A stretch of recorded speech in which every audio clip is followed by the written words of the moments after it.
So David, great to have you here. I mean, we know each other since, I was thinking about that, since more than 15 years. I think that we met the first time, right, with Tim Warren. Indeed, yes, in your former life in the activated carbon sector. Yeah. Exactly. And meanwhile, I got your haircut, actually. So thanks for that. Yeah. but the reason why I wanted to have you here, because I wanted to talk to you about a topic which is visual communication. That's how I call that, right? And I know that you are a passionate photographer, and I really love that. Nowadays, I see some companies really hiring a photographer or videographer for instance, going to a trade show like the IFAD, and then they have that for a day or two, and then they create all this content. But let's say I would say 1 out of 1,000 companies. So from my perspective, it is a super important topic, but I wanted to have your opinion on that. How important are images, good photographs, photos from your tech or whatever for a Watertech company? Yeah. So what do you see? So yes, you're right. I've been a passionate photographer for longer than I care to remember. I'm no longer in marketing, but I was for 15, 16 years. So to have that visual view, the visual view of the world, effectively, to see the power, was always really useful. And to use my photography for my job, to get paid to take photos is great. But yes, we're all fighting in the social media space. You need your images to stand out above everybody else as people are just doom scrolling through LinkedIn or whatever they're looking at.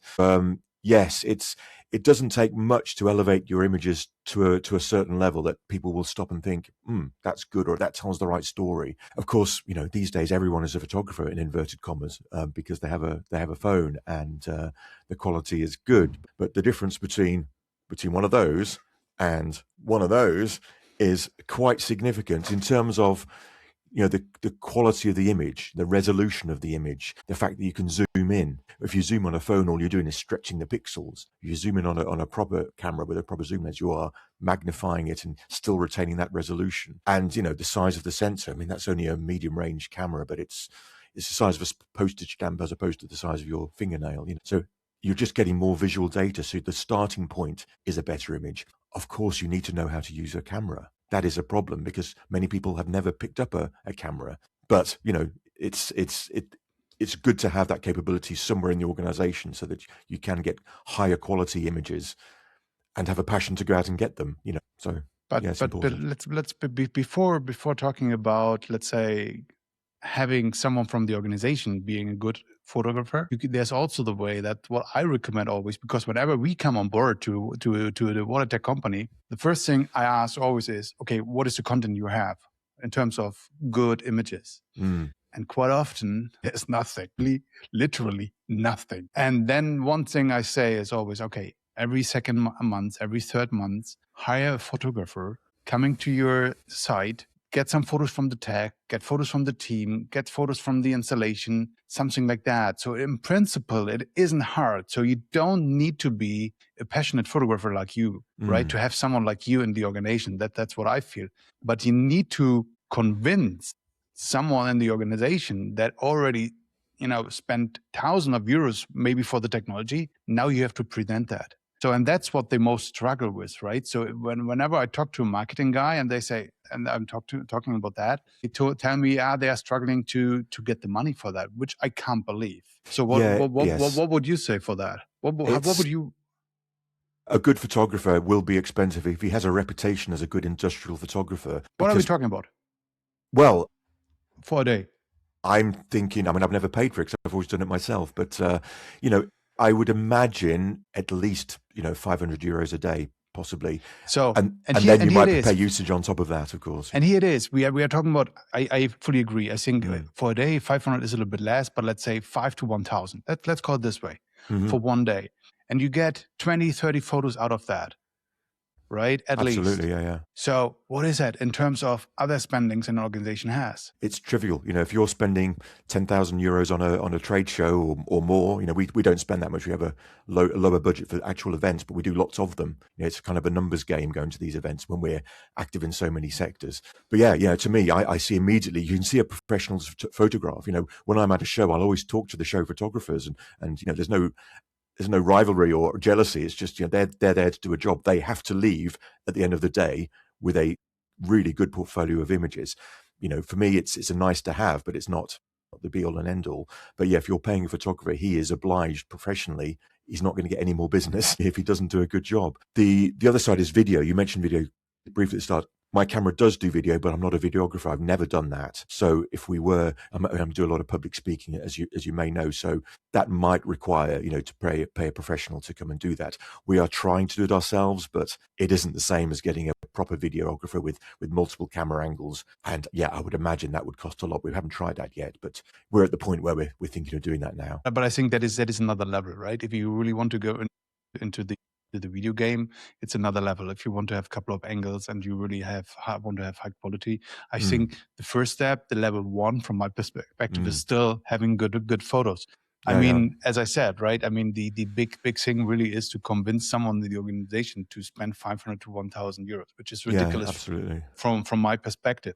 The alternative would be, okay, then at least get some equipment, basic equipment that someone inside the organization, most probably someone in marketing, is able to take a couple of photos for that. So what would be the basic equipment everybody needs to have in the organization if they don't want to spend the money for a photographer? Well, yeah, somewhere in between. I mean, phones are good. This isn't a good phone. It's a terrible phone. But this is a middle of the range camera. I buy all cameras secondhand, so that's an important thing. You don't need to secondhand. Yeah. So That's a good one. most reputable camera companies selling equipment secondhand will give you a 6-month or even a 12-month guarantee. So that is a good camera with a good lens and a very, very powerful flash gun. All of that you can get for €1,000, and then it's in your kit then, and that'll give you that again if you take time to learn how to use it properly, not just point and shoot like you perhaps would on a phone. Think about composition. Wait for the moment when people are smiling or shaking hands, or there's technique involved as well. But yeah, you don't need to spend a fortune on equipment. This isn't state of the art, but it's a whole level above an average mobile phone. So yeah, it's all possible without breaking the bank, in my opinion. But knowing the importance of getting good images. And let's say, from your perspective, can everybody handle a camera like this? No. So if I'm a little bit, I mean, I have to jump into that topic a bit, right? So don't get me wrong, but let's say, is it so hard to learn at least the basics if a company spends €1,000 for a camera secondhand? I think there's a halfway house where you have compact cameras, these sort of bridge cameras that pretty much are point and shoot. So you don't need to think about settings. You might still need to think about focus. Now, focus is often the issue with a good camera. You're taking a picture of a person. It might want to focus on the background and the person will be blurred. There's some technique involved, but even there you can set it to try and find the face, and the better cameras will find the face in an image and focus on the person. I don't use my cameras like that because I'm a purist. I will put the dot on the person's face, focus, and then take the picture. But there are ways around it. So you may not go to a separate lens SLR camera like that. You might have an advanced sort of compact camera which has the zoom capability, which I said, you can go wide to get the scene, or to get your factory, or to get your customer site, or you zoom in to get a person or a conversation. It's a mixture of images is important, but on a phone people always tend to take the wide shot, with lots of sky and lots of ground, or I'm looking at a shot here with lots of horrible carpet on the ground, and then they don't crop it out to use it. There's simple tricks to what I say to people: whatever photo you're looking at, always look at it and say, could I make it better? Could I crop the sky, crop the ground, get rid of that distracting thing, or the guy on the left wearing an orange coat? Simple things just to improve it, and suddenly that photo that looked sort of a 50% photo can look like a 75% photo, and it's better, So even if you're not a competent photographer, you can take the photos that you're given, because our engineers, our site service guys are out there sending WhatsApp photos all the time, and you look at them and go, yeah, I could really do with that, and it's not very high resolution because it's WhatsApp, but for social media it might be enough, So funny enough, I'm doing an award submission today, and they ask for high resolution photos, and finding them is really hard because nobody works with high resolution anymore. But I've got a friendly customer to help me send some pictures of site in high resolution. So. But you said something very interesting, because my designer or my graphist, he's always, whenever I come with a photo which I get from a tech company, I think, nah, it's not the best one, and then I give it to my graphic designer, And he's always saying it doesn't work, right? The resolution is too bad, photos too small, incredible bad angle, something like that. So he can do a lot. He can really do a lot. If you have a good graphist, you can easily make something bad better. Yep. But let's say if something is really shit in terms of the resolution, as you said, right? If you don't have the right zoom, if you send this from WhatsApp to your cloud and then from there to there via email, you are losing so much of the quality of the photo. And in the end, what you get is 200 by 200 pixels. Yep. And someone wants to print that on a roll up. Yep. So yep. that No is quite often the point. And then I'm quite often saying, okay, someone needs to have the raw material. And then everybody's saying, yeah, but we don't know who. Yes. Right. I always say, can somebody send me a high resolution version of this? And they go, well, I don't know how. Sometimes people don't know how to take the, because an iPhone or a Samsung will get you high res photos, but it's finding the original, perhaps the RAW file or the original high res JPEG, and getting that sent via email or via via WeTransfer or something. But exactly. Sometimes people aren't quite sure how to even do that. Yeah, it's right. You see posters and things, thinking you can see square pixels going across the image, but that's probably all they had. Yeah, you can, with Photoshop and Lightroom, you can. I'm not a manipulator of photos. I just take pictures. I'm a purist, but I try and get it right in camera. But with Photoshop, you can perhaps improve it a bit, but you can't change the composition, or you can't improve resolution much. So which is mostly the issue, right? So quite often, as I said, right, I get something and someone wants to print it. In print is completely different to screen application. So if you want to have just a social media post, well, 1,000 by 1,000 pixels most probably is enough, right? It's not the best one, but it is mostly enough. But it is not enough if you want to print that. Yeah, and course. That is quite often, people don't understand that. Yeah. Right? Absolutely, So because it is really about the quality, about the original someone has taken from the mobile or from a camera, because you're losing all the time when you save that and you transfer this to this account and to that account and then email that. It is ridiculous. It is really ridiculous. So what is it? What every water company needs to have in terms of what kind of photos is that? So whenever you think about, whenever you have taken photos, what have you taken? So when have you taken your big camera out and say, I need to go and to do some photos for my company? So you obviously need good pictures of each of your pieces of kit, whatever that kit is. We have reactivation facilities. As soon as they're finished, I was looking at pictures now. As soon as our reactivation kiln was finished, it was all immaculate and the scaffolding came down. I jumped in my car, went up there, and those pictures can be used forever. They never, because we've just rebranded our business from CPL to Purigen, so the colors changed, the logos changed, but a piece of machinery is not branded, so it's always useful. So that picture is used in every presentation. It's printed out onto posters. A good image will be used forever almost. And the day it's completed and it's nice and clean, you know how dirty activated carbon can be. So but the day it's pristine, it looks fantastic. And then customers will come and see it and go, doesn't look like the photo, but that's another story. So yeah, all of your kit, your facilities, some of your people, we've just done a website as well, and we need good, not formal portraits like studio portraits, but a guy with a high-vis jacket on with a filter behind with his branding on. That's a really useful picture to have. And, quite often when we have new starters, we'll take those pictures anyway for LinkedIn, but then you can use them on your website or on a recruitment campaign. So good images can be used for multiple applications. And then at a show, yes, at a show you're there to interact with people. But if you have a big enough team, so what I do, I'll take a good camera.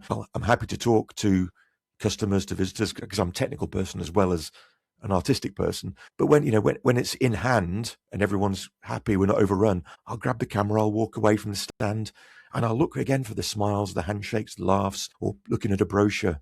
There's nothing worse than an empty stand photo. Come and visit our stand at the show. He said it. Yeah, we did do that this week once, but that was just an emergency. But yes, here's our stand with nobody on it at all. Just if you haven't got that, then use some artwork that the show has provided. They'll provide the artwork for the marketing up front. And then on the first day, if it's like a 2-day or 3-day event, get really busy on day one, which is probably the busiest anyway. And then either have a late night on day one or an early morning on day two, which is what I do. Quickly, pick 5 or 6 photos, edit them down, stick your logo in the corner, put your coloured border on with your coloured, your branding, and get it on LinkedIn. And then it's a live thing. People, you tag the event and you tag the organizers. It's not rocket science. Absolutely. It's Fully just good agree on that. marketing. Powerful pictures with people in and hopefully doing something. Yes, we took a picture of the group with our sales team behind our stand smiling. Okay, that's good. But better is, I've got one in front of my screen here, showing a brochure, waving his hands, smiling, shaking hands. That's what draws people in. We are humans. We are social beasts, and we want to interact with people, and showing other people interacting with people is powerful. Yeah, exactly. I fully agree. To show the Mm. people, how their daily life is.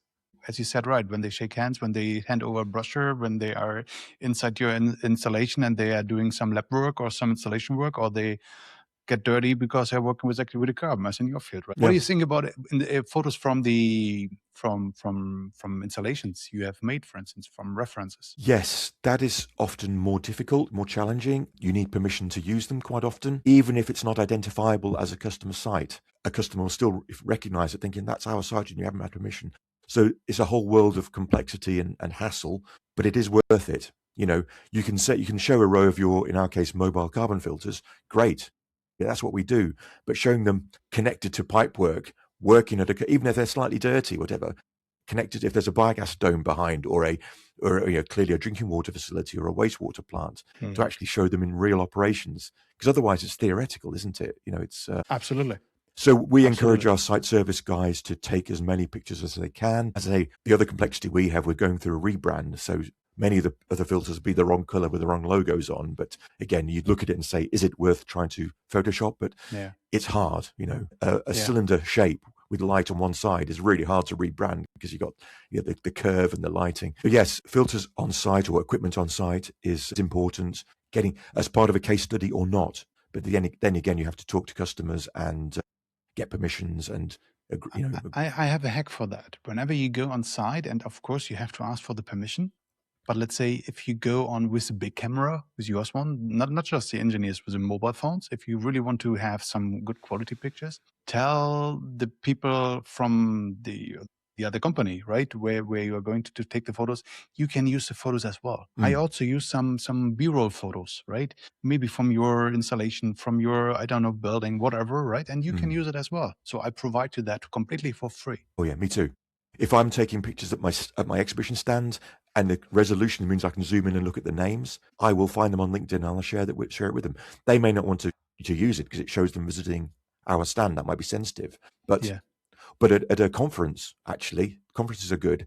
If I'm at the front waiting my turn to speak, I might have my camera and just discreetly take some pictures. I'll share them with the other speakers, and they're always really grateful, because some smaller events don't have official photographers, So the True. only chance is either the organizers with their phones or me with my proper camera. But then again, I'm not there to take photos, and I'm not there to disrupt the proceedings, because cameras aren't, some modern cameras are silent, but mine isn't silent in any way. So there are mirrorless cameras now with no moving parts, so they're very quiet, but they're the best things for conferences. But yeah, I often share my pictures with people free of charge as a courtesy, and they remember me. Oh yeah, he's the camera guy from Purigen. It's kind of soft diplomacy. It is, it's You are not forgotten just because you was a photographer. Doesn't matter what your job was, really was. Yeah. But let's say you get to remember as photographer, at least something. Yeah. One thing also is we talked also, I talked also with Fred about Fred Gione about branding on this microphone here. And if you create a brand book, and let's say if you create the visuals for the brand book and you make absolutely clear that everything must be in high quality photographs, something like that, if you put that really into the brand book, then it helps in a later stage to convince people at least to get some money for equipment or the photographer or videographer or whatever, right? So if you Good point, put that in, it is kind of little, I wouldn't say hack, but let's say if you really start from that, if you have the chance to influence that, put that into the brand book, because then it is written down. And then the CFO cannot say, we don't want to spend the 1,000 euros for a photographer, but here it is written, right? Because Yes. you can't Yeah. take any other photos. You have to. It's a more formal approach, isn't it? Exactly. It's too easy with marketing in particular, and visual marketing, just to say, It's just picture taking. It's not important, but it is. It's vital, in fact, and you can Exactly. differentiate it yourself by doing it well. Absolutely, absolutely. And nowadays it's super easy to differentiate from the others with good quality photos, Mm. quality images, because the others they don't have that mostly, Yeah, right? I mean, look at social media, look at all the brochures. What I have seen is quite often they just use stock photos. yeah. Stock photos. I mean, and the stock photos in our sector, I mean, we have all seen them. We know them. We know Mm. exactly all the stock photos, meanwhile, right? From Yes. from the wastewater treatment plants, from the water treatment plants. We have seen them all, right? Yeah. And we're guilty too. Again, we had a new website last year, and we needed dozens and dozens and dozens of pictures. So we went to the stock agencies, and we used the standard wastewater treatment plant, or a standard biogas dome. But over time, you try and improve it or customize it with your own images. It's a sense of pride as well as a photographer. You want your own pictures used, of course you do. But yeah, just because we had a guy come up to us, our stand this week, and said, "Oh yeah, we use that picture as well." It's like, well, it's the standard wastewater photo that everybody uses, but it's instantly recognizable. So it's a double-edged Yeah, sword, isn't it? it If is it's completely. too obscure, well, what is Yes. that? That looks odd. But that brings me to the other elephant in the room here.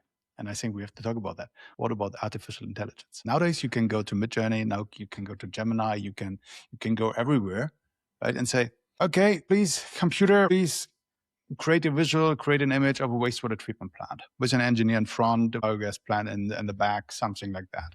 And boom, you get something. You get something. So, Yeah.